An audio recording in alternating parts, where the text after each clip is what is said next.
आज की कक्षा में आप सभी का बहुत बहुत स्वागत है। बोधिचित माइंडफुलनेस एकेडमी ग्रेटर नोएडा की तरफ से मैं आप सभी का बहुत बहुत हार्दिक स्वागत करता हूं।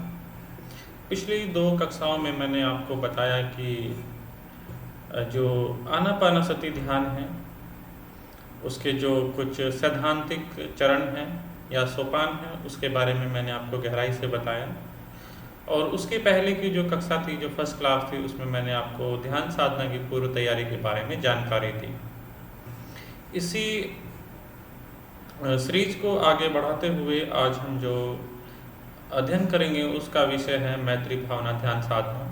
पिछले ही कक्षा में मैंने आपको बताया था कि मूलभूत ध्यान साधना की दो विधि हैं जो आम आदमी के लिए बहुत ही पावरफुल या शक्तिशाली जो ध्यान साधना की तकनीक है या विधियां हैं हम कह सकते हैं।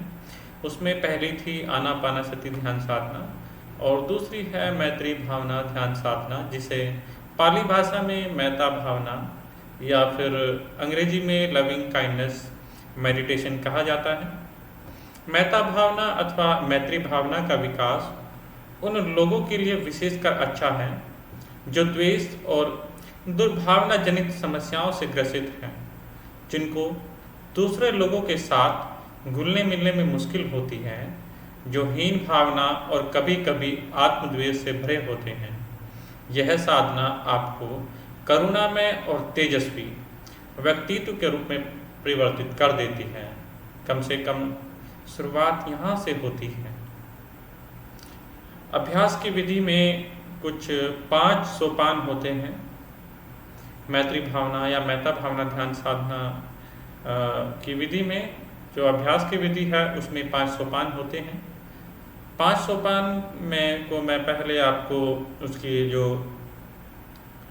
सैद्धांतिक उसकी जो प्रणाली है, उसकी विधि है, मैं उसके बारे में आपको बताऊंगा। फिर हम आगे की जो नेक्स्ट क्लास होगी हम उसमें मैत्री भावना जो ध्यान है उसके जो अभ्यास है वो करेंगे। तो मैं आपको शुरू करता हूँ कि जो पहला सोपान होता है मैत्री भावना ध्यान साधना का, सबसे पहले हम स्वयं के प्रति जो अपनी मैत्री विकसित करते हैं और मानसिक रूप से सकारात्मक शब्द कहते हैं, जैसे मेरा मंगल हो, मैं प्रसन्न हूँ, मैं द्वेष मुक्त हूँ और मैं हमेशा सफलता पाऊँ, मेरी कोई हानि न हो, बस हमें यही कहना है। आप उपरोक्त में से जो मैंने अभी बताए हैं इनमें से 1 या 2 वाक्य भी दोहरा सकते हैं अथवा अपनी इच्छा के अनुसार कोई नए वाक्य जोड़ सकते हैं। शब्दों का उतना महत्व नहीं है जितना महत्व विचारों का है।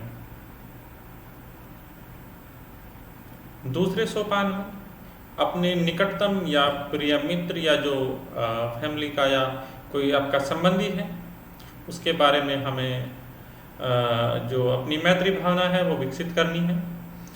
ऐसा जो अभी भी जीवित है, यह कोई भी वह व्यक्ति हो सकता है जो आपके प्रति अत्यंत उदार हो।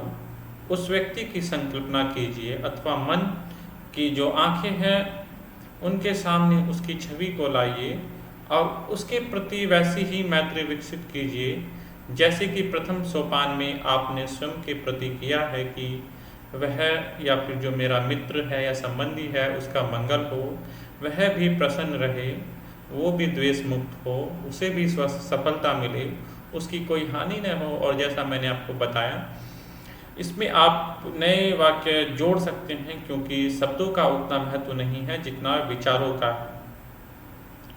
तीसरे सोपान में, सोपान नंबर 3 में आपको एक न्यूट्रल जो प्रश्न है या फिर तटस्थ व्यक्ति जिसे हिंदी में कहते हैं, किसी ऐसे व्यक्ति को चुनना है जिसे आपने न तो पसंद करते हैं और ना ही नापसंद करते हैं।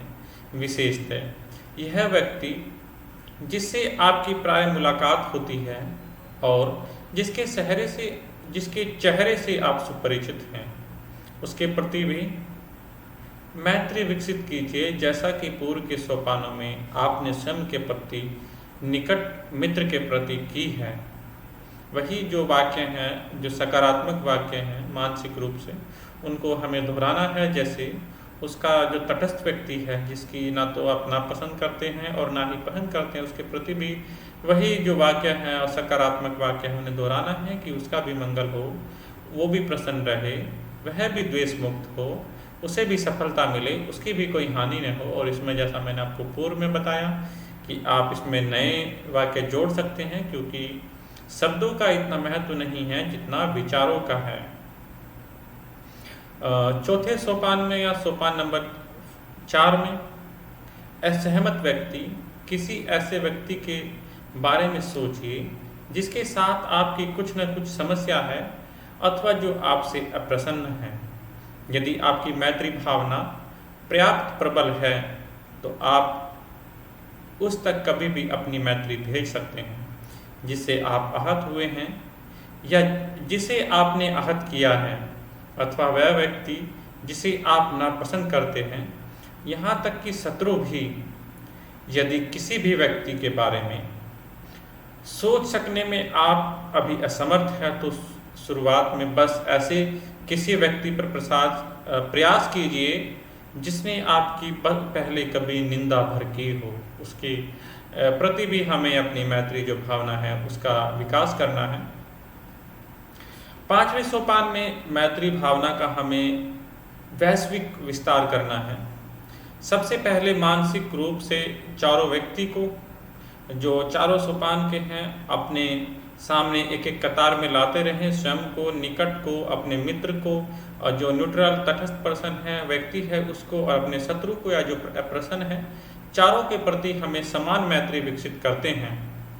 फिर इस मैत्री को किसी कक्ष के जो रूम है, कमरा है, कक्ष में बैठे सभी लोगों के प्रति विकसित करते हैं। हम जहाँ समूह में शिविर में ध्यान कर रहे हैं उसके बाद भवन के सभी लोगों के प्रति, उस मोहल्ले के सभी लोगों के प्रति, उस शहर के सभी लोगों के प्रति, देश, फिर हम महाद्वीप से महाद्वीप तक फैल जाते हैं और पूरे संसार को परिधि में लेते हैं और अपनी मैत्री भावना से भर देते हैं। अंत में हम अपनी इस मैत्री का सकल ब्रह्मांड में प्राणी मात्र के प्रति विस्तार करते हैं, पूर्व में, पश्चिम में, उत्तर में, दक्षिण में, ऊपर, नीचे और हर सब तरफ हमें अपनी मैत्री भावना का विकास करना है। चाहे वो जल में रहने वाले जीव हों, चाहे वो आकाश में उड़ने वाले प्राणी हों, या फिर जो जमीन है उसके अंदर रहने वाले कोई छोटे जीव हों। हमें सभी के प्रति, पूरे विश्व में, पूरे ब्रह्मांड में जो प्राणी मात्र है, पूर्व, पश्चिम, उत्तर, दक्षिण, ऊपर, नीचे, सब तरफ के प्राणी मात्र के प्रति अपनी जो मैत्री भावना है उसको विकसित करते हैं। अब मैं आपको इसका जो साधना का विश्लेषण है उसके बारे में बताऊंगा। अभी तो हमने सैद्धांतिक रूप से समझने का प्रयास किया कि मैत्री भावना ध्यान साधना में 5 सोपान होते हैं। 5 सोपानों की मैत्री भावना जो ध्यान साधना की शुरुआत सरलतम से हुई है, क्रम से कठिनतम होती और समापन हुआ सर्वाधिक महत्वपूर्ण सोपान पर मैत्री का वैश्वीकरण। इस साधना में आपको शुरुआत में स्वयं से करनी चाहिए, क्योंकि आप स्वयं से ही प्रसन्न नहीं होते हैं।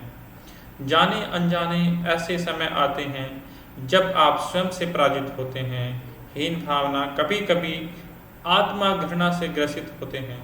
उदाहरण के लिए, जब आप ऐसा महसूस करते हैं कि मैं उतना अच्छा नहीं कर पा रहा हूँ जितना अच्छा अन्य लोग। यदि आप स्वयं को प्रेम नहीं कर सकते तो आप दूसरों से प्रेम कर पाना भी मुश्किल पाएंगे।